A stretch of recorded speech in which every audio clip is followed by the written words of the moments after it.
Hello mga kaigsuunan, dalaygon ng Dios nga naghatag kanato og kinabuhi.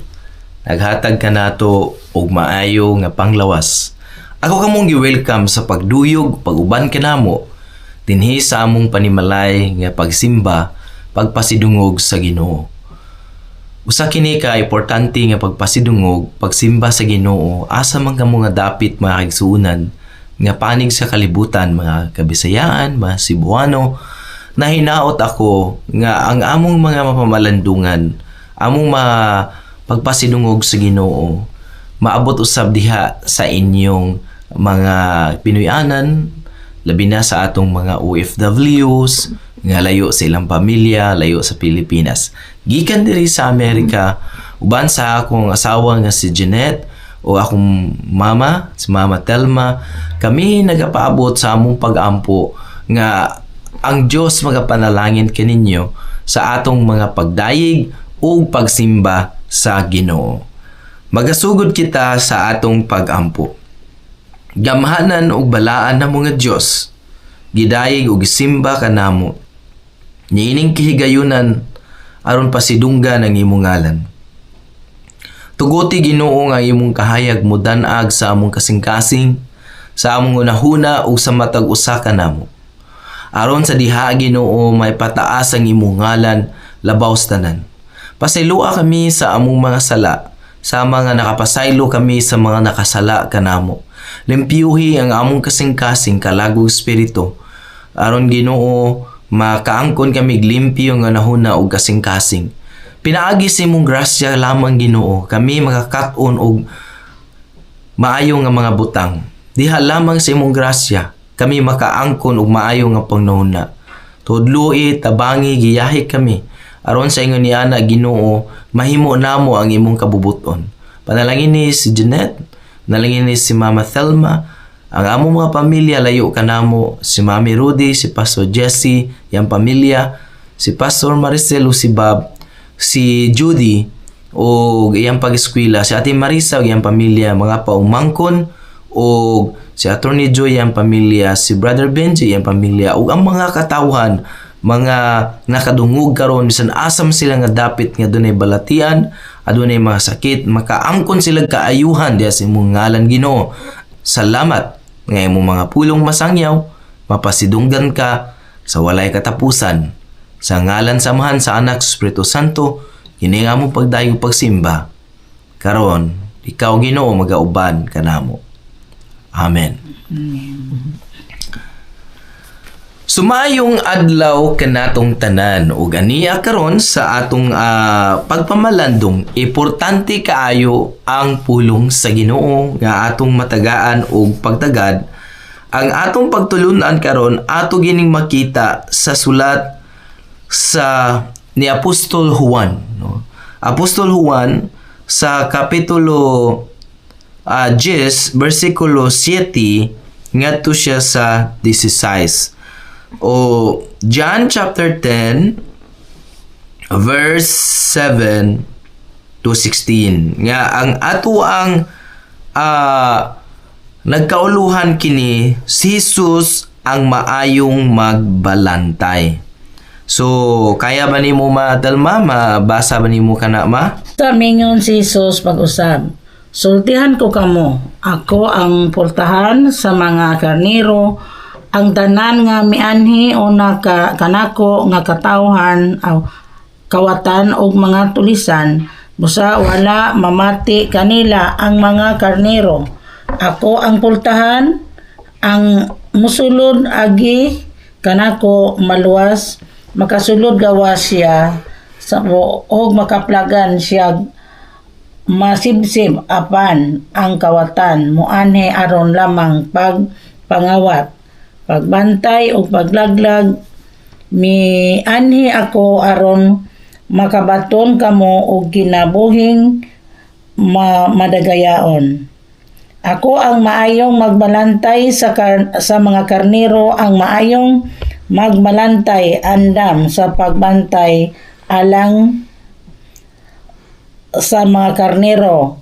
Ang sinuhulan mudagan inig kakita niya sa lubo, ang nagpaingon na kanila kay dili man siya tinuod nga magbalantay ug dili usab siya tag-iya sa mga karnero. Busa tukbon sa lubo ang mga karnero ug ang pagtibulaagon. Ang sinuhulan mudagan og dili magtagad sa mga karnero tungod kay sinuhulan raman lang siya. Ako mao ang maayong magbalantay sa mga karnero, nakaila ako sa akong mga karnero ug ang akong mga karnero nakaila kanako sa mga ang amahan nga nakaila kanako ug ako nakaila sa amahan ug ako andam sa pagbalantay alang sa akong mga karnero.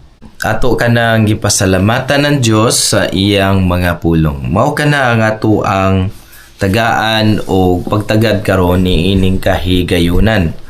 Ilabi na nga ginahandom nato ang pag-abot no sa ato ang Ginoong Hesukristo no sa ato ang pagsaulog sa Kapaskuhan ning Christmas pahinumdum ka na sa kaayo sa Ginoo sa atong kinabuhi. Ang gingon diri si Jesus ang maayong magbalantay no. So magbalantay. So kita mga karnero ang atong Ginoong Hesukristo siya ang magbalantay sa matag usa ka nato. Kung madumduman nato ang giingon diha sa Salmo kapitulo 23 verse 1 gingon diha, the Lord is my shepherd, I shall not want. Ang Dios ang ako magbalantay, wala nay makulang kanako. So sa kinabuhi nato, kung ang Dios mo ay magbantay para nato ug sa atong kaugalingon, wala nay makulang sa atong kinabuhi. So naa pa ba'y makulang kung ang Dios mo ay magbantay nato? No, so siya ang maghatag nato og protection, siya maghatag ka nato kaluwasan, maghatag ka nato og kagawasan. So mangutan ako ni Gina, unsa may imong may saysay mahitungod sa ginaingon nga ang Dios ang akong magbalantay o si Kristo ang akong magbalantay, wala nay makulang kanako.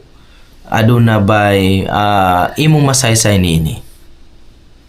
Kung si Kristo o ang Diyos ang magbalantay nimo, naa pa ba'y makulang kanimo? Naa pa ba'y emptiness? Naa pa ba'y lingon nato nga kanang kung ang Diyos mag-protect nimo, kung ang Diyos maoy protection sa imong kinabuhi, so 100% perfecto nga walay mahitabo nimo.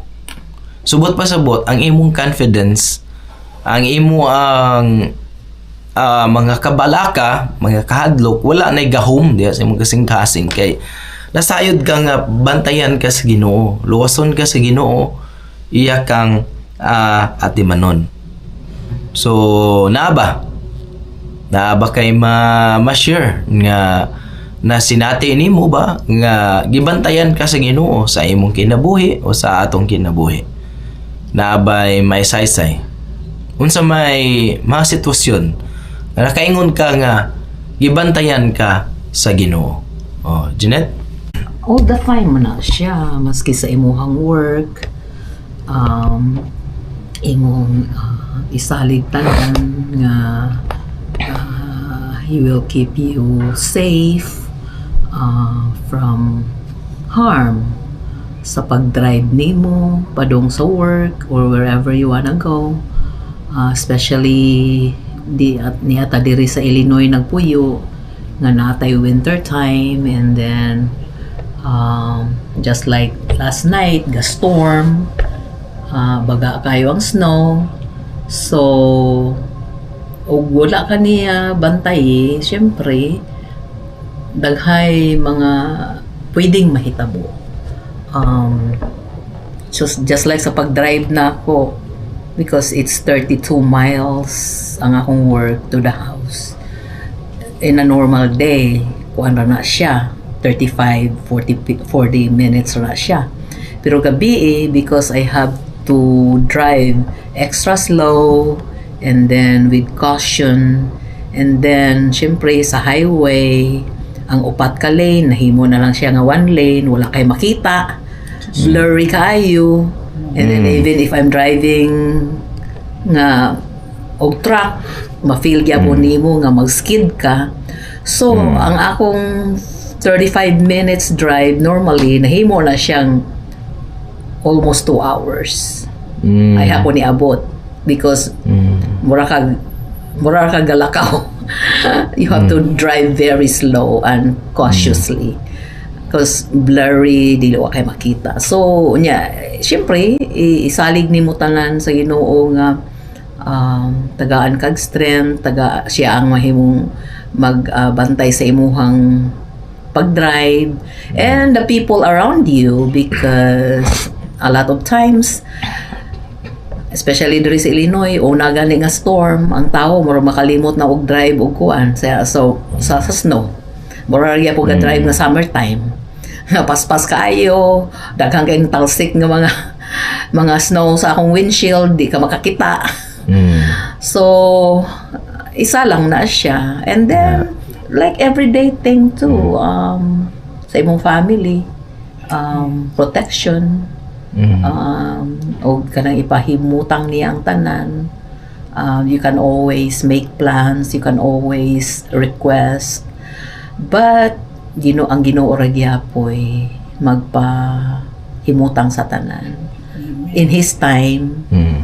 Mahitabo ra gyapon ang imong mga request. So isa po na siya. Thank you. Amen. So nadungog nato ang experience ni Gina, ni Jeanette, may tungod sa pagbantay sa Ginoo sa iyang kinabuhi.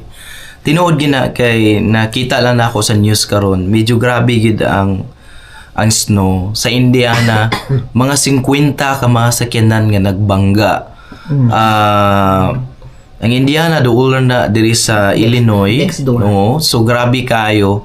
50 ka mga sakyanan, daghang kayong mga sakyanan nga nangatuan na sa gawas, nalupad na, dili basta-basta. Ni padong sa ditch. Ni paingon sa ditch na adto sa kilid. Kaya di naman na makontrol kung ang snow. Sahay makita nato. Slippery man kayo. Grabe kay slippery. So sama sa giingon ni Gina nga nag-drive siya, naka-home siya nga safe. Ako po nag-drive ko nga safe kahapon, naka-home ko nga safe. Nag-aampo ko sa Ginoo while nag-drive nga, Lord, dagay ko kaalam, luwasa ko Ginoo, bantayi ko. Nga bantayi mi, nga makaabot nga safe. Sa sadman nga daghan ang mga na-aksidente, no, na hinaot nga luwas sila. So, sa atong kinabuhi, ang Diyos ang magbalantay, dako kay na sa epekto sa pagkakinabuhi sa tao kay ang imo manggod nag 100% ka nga nagsalig sa Ginoo. Nga luwason ni ganiya luyo sa mga panghitabo. So kamo mga kaigsuonan, kung asa man mo nga dapit sa kalibutan, na sinati siguro ninyo nga alone mo, labi na sa kaninyo nga nagtrabaho sa abroad, layo sa inyo ang mga anak, layo sa inyong pamilya. Ang Diyos, ang Ginoong Hesukristo mo ay ato magbalantay, no? So kita ang iyang karniro sa dihang naka-build up tag relasyon sa atong Ginoong Hesukristo, naka-build up tag relasyon niya, nakapatik na sa atong kasing-kasing, nakakunik na ta sa Ginoo, party na ta sa iya ang body. So abot pa sabot nga body kanang kita nga nahimo tang simbahan nga si Kristo nagpuyo sa atong kasing-kasing, kay siya man ang templo, ang kita may templo. Ngayon ang Holy Spirit, ang Balang Espiritu nagpuyo nato. So sa dihang giubanan ka sa Ginoo, nagtawag ka sa Ginoo, masinati nimo ang iyang pagbantay. Sa muna nga gingon ganin ni Apostol Pablo nga, tawga ang Dios sa imong kinabuhi ug ikaw gayud iyang pagbantayan. Iyang yung pag-atimanan. So daghang mga kasinatian nato sa kinabuhi nato nga makaingon ta, nag-inusara ko, mahadlok na ko sa kinabuhi, unsa na kaha ko matigulang ko, unsa na kaha kung wala na akong pamilya, asa na ka ako. Hinumduman nato kanunay nga ang Dios ang atong kauban, ang atong magbalantay. Bisan panining kapaskuhan nga masinati nato nga layo ka sa imong pamilya, nawalan ka paglaom, usahay mas dali nga gusto ko ana malipayon ko kung naa nga kung igsuon na akong mama. Naagi mga panahon nga kita lang. Pero sa dihang na ang Dios na si Kristo ang imong balantay, masinati nimo nga dili man day ko naginusara. Dili man day ay ko dapat musurinder sa akong kinabuhi. Kinaaman ang Diyos nga ako magbalantay. Ang tinuod nga magbalantay atong Ginoong Kristo, gihatag niya yang kinabuhi. Namatay sa cross, gihatag niya yang kaugalingon. Aron ikaw makasinati nga naa kay manluluwas. Naa kay Diyos gihatag siya og kinabuhi pagyud nga walay katapusan para ato akining masinati umaanggon. So karon mangutan natin ni Mama Telma may tungod sa ang kasinatian kung giunsa ka gibantayan sa Ginoo sa imong kinabuhi gikan pa kaniadto og hangtod karon, Mama Telma. Kasulti tinuod yun nga ang Diyos may magbalantay nato. Kay ginaingon diri kun moila ka sa Dios o moila ka sa anak o mailan po ka sa amahan. Siya mao ang ato magbalantay sa atong kinabuhi. Nag-iaw kani game diri nga ang karnero, ang mga katawhan may karnero sa Dios. Usa nga nagpaila na siya nga nagatuta nga naay tay Dios nga mobantay nato. Kay kung magasangpit ta niya, tubagon gyud ta niya sa atong mga pag-ampo mo nga di kita malimot sa matag oras. Di lang kay sa simbahan ta mayon nga naluwas ta. Kung dili kita mismo ang atong kaugalingon may makaluwas sa atong kaugalingon nga pagsimba sa atong kinabuhi. Kay ginaingon man diri sa gingon diri sa Bible nga ang karnero gibantayan sa labing amahanan nga Dios nga amahan nag-andam pagbantay sa iyang mga karnero mo na nga gibantayan ta niya labi na karon panahon sa mga Pasko o pagpasalamat kita niya nga ning abot pa ta ning mga tuig nga ato ang giandam sa Ginoo labi na pareaning mga isno. Wa ako magdahom nga, nahadlok na kayo ko para gapon, wala ko sinati, yung pastoron nga, sige mga gawas na, pag-anyo na ko nga, nakulbaan ko kayo, pero ngayon ko musalig ko sa Ginoo kay ang isno binuhat sa Ginoo mo nga, nagi magbalantay nato, dili ta, angin mahadlok, mamaligonon ta, mamaisugon ta sa atong kinabuhi, pinagi sa atong pagtuo sa buhay nga Dios. Nihi sa atong pagpadayon, maklaro o makita nato mga kaigsuunan ang gipadayag sa atong Ginoong Hesukristo. Sa verse 11, ako ang maayong magbalantay sa mga karnero. Ang maayong magbalantay andam sa pagpakamatay alang sa mga karnero. Sumao ni ang gipahinumdum sa to ang Ginoong Hesukristo nga wala dili siya makumpara sa uban nga Dios, sa uban nga maluluwas, sa uban nga magbalantay o pastor. Kay ambot pasabot diri si Kristo manggod ang pastor. Muna nga dinhi sa kalibutan wala gyud ka ng perpekto nga pastor, walay perpekto nga mga alagad sa Ginoo, ang Dios lang gyud. Kung tanawon nimo ang usa ka pastor, naa jud kay makita nga kulang, naa kay makita nga imperfection niya. Kaya dili magod siya ang tinuod nga manluluwas. Siya rapod giluwas sa grasya sa Dios. Kita rapod giluwas sa grasya sa Dios. So, doon na ginay imperfection. Pero niingon diri, si Kristo mismo ang magbalantay ug naghatag sa iyang kinabuhi. Niingon siya, ang sinuhulan, mudalagan, inigkakita niya sa lubo, nga nagpaingon kaniya kay dili man siya ang tinuod nga magbalantay ug dili usab siya ang tag-iya sa karnero. No, so naay mga mingon nga ako ang magbalantay, ako ang tinuod ni pastor, pero pag abot na sa mga ka-danger, mga kahadlok, wala na, bubiya na. Pero ang Dios dili ta niya biyaan sa panahon man sa kasakit o mga kabugat sa atong kinabuhi. Muna nga, sampito nato ang atong Ginoong Hesukristo, sampito nato ang Dios sa tanang panahon sa atong kinabuhi.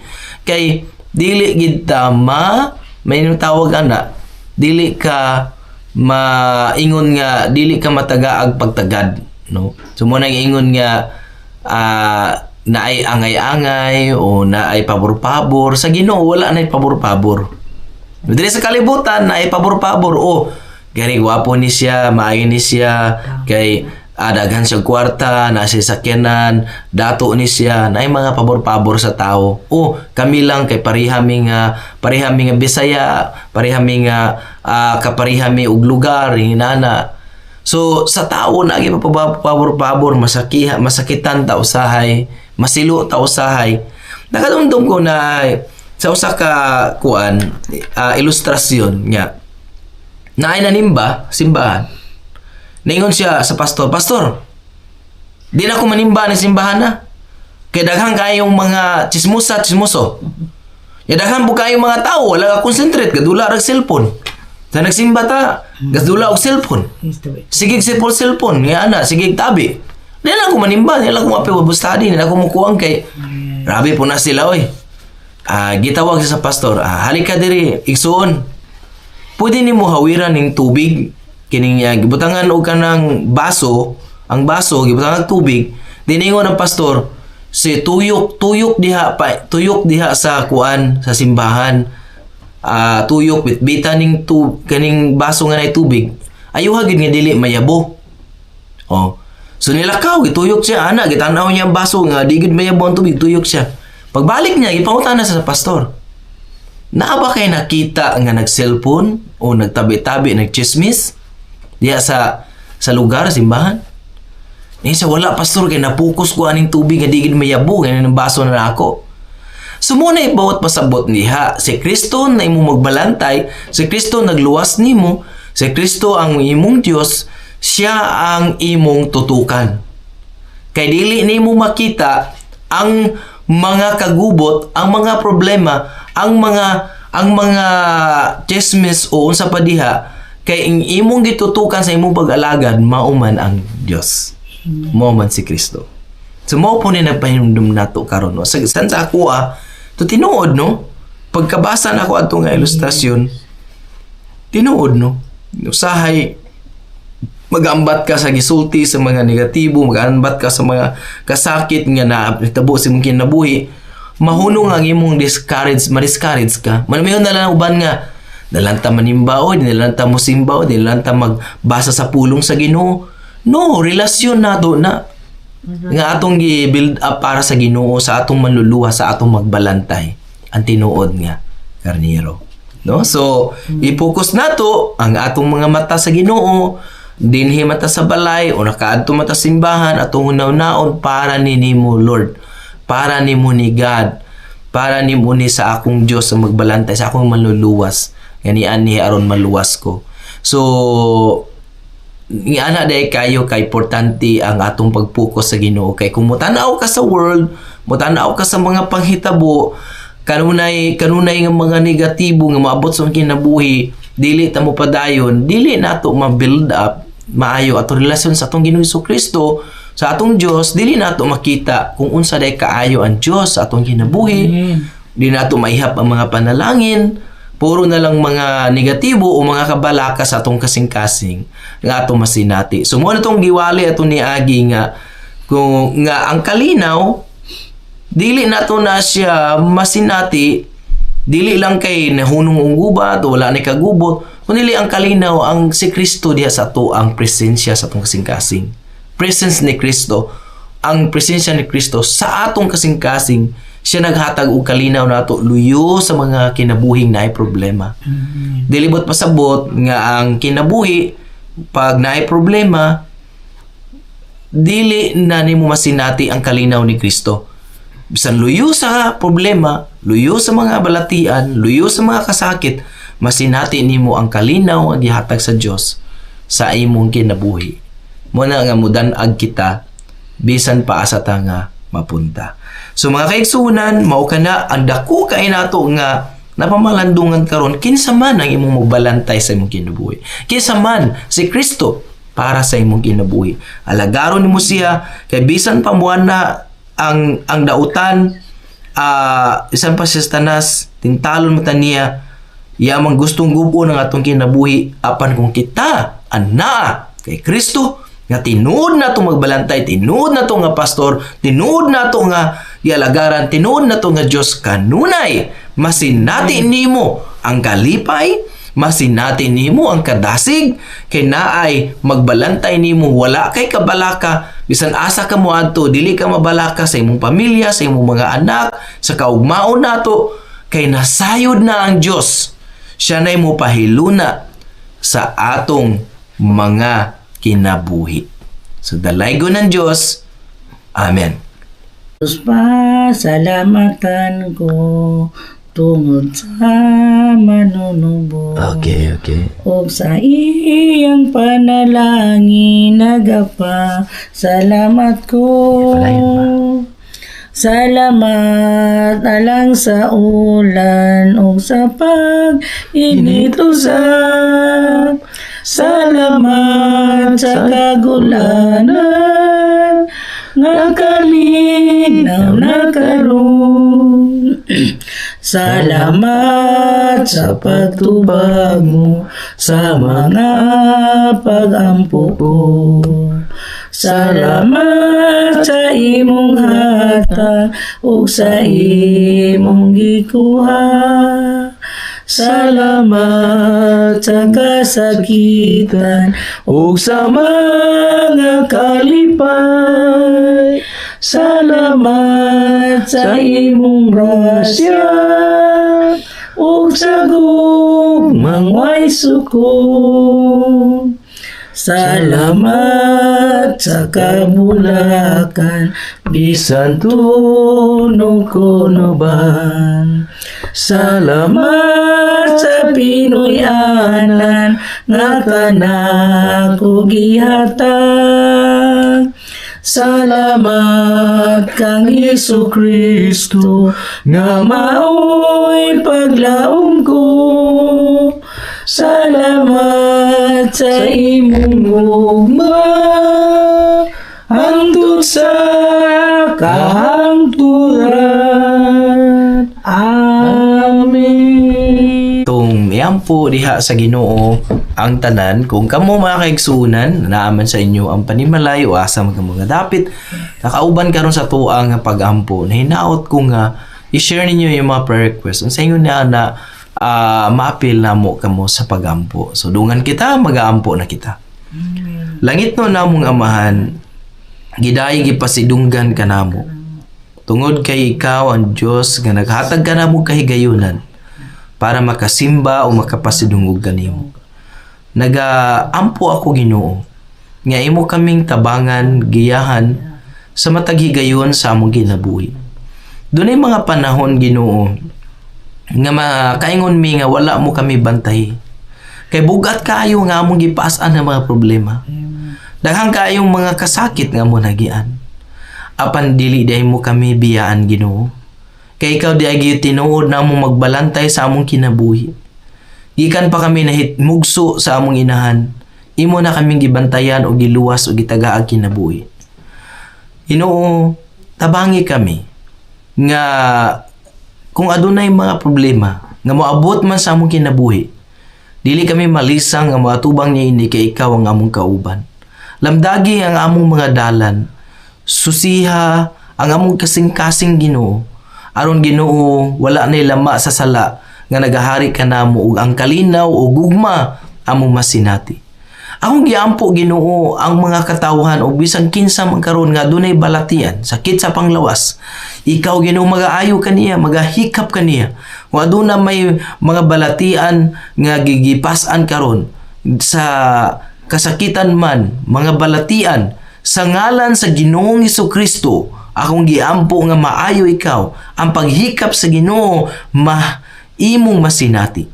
Sa kinsa man karon Ginoo nga dunay problema sa kinabuhi, naga-suffer man og depresyon, mga kagulanan, kasakit, ikaw Ginoo magaayo, magahikap, magahulip og kalipay sa gahom sa balahang espiritu. Kinsa man karon Ginoo nga nagaproblema sa mga balaryonon, sa mga kwarta, sa trabaho. Ako Ginoo nagaampo nga ikaw magahatag kagawasan. Ginoong Dios nga magbalantay nga magatagbo sa ilang panginahanglan. Ginoong Dios nga gamhanan nga magatagbo, magaayo o magasupply sa ilang mga panginahanglanon. Kinsa man Ginoo karon nga dunay mga problema sa pag-eskwela, mga estudyante, dunay problema Ginoo sa ilang mga pag-eskwela, akong giampo Ginoo matagbo ang ilang panginahanglan, tagay sila kaalam, tagay sila kahibalo, tagay sila kadasig nga dili mo surrender sa kinabuhi. Kinsa man Ginoo nga naulipon sa bisyo, nagkalanglaing bisyo sa pag-inom man kini sa druga o sa unsa pa Ginoo, sa ngalan ni Kristo nga Dios manluluwas, iampo na ako nga makaangkon sila kagawasan. Ginoo, kinsa man ang mga nalaayan na sa pag-alagad, nawala na paglaom sa pagsimba, giampo na ko Ginoo ang kainit gahom sa espiritu, mulukob kanila Ginoo kanamo og sa matag usa kanamo nga ihatag nimo ang gahom sa kadasig sa pagdayeg sa pagsimba, pagpasidungog kanimo Ginoo, diha man sa panimalay, diha man sa simbahan o kami man maginusara, dasiga kami Ginoo diha sa imong gahom nga mubasa sa imong mga pulong mamalandong magampo kanunay. Salamat Ginoong Dios, Ginoong Jesucristo nga amo magbalantay, nga nadungog na usab namo nga dili mo kami biyaan o pasagdan, luyo sa mga problema o mga kasakit. Kinsa man Ginoo nga layo silang pamilya, mga OFWs, mga Pilipino karon nga layo silang mahalas kinabuhi, luwasa ang pingi sila Ginoo, na akong giampo ug matagaan sila maayo nga mga amo, ang ilang mga anak, ang ilang mahalas kinabuhi makaangkon Ginoo ug maayo nga pangunahuna nga maningkamot sa pag-eskwela, nga nag-antos ilang inahan, nag-antos ilang amahan sa pagtrabaho. O kinsa man Ginoo ang mga pamilya nga nasa Pilipinas, imo sila ampingan luwason, layo sa mga dili maayo Ginoo sa kinabuhi, ug salamat Ginoo nga among mga pagampo, pagpasidungog, makaabot diha sa imong trono ug harian sa ngalan samahan sa Anak o sa Espiritu Santo kaniyang pagampo. Amen. Ug amen. So daghang salamat kaninyong tanan og sa sunod nato nga panagsimba. Amen. Amen.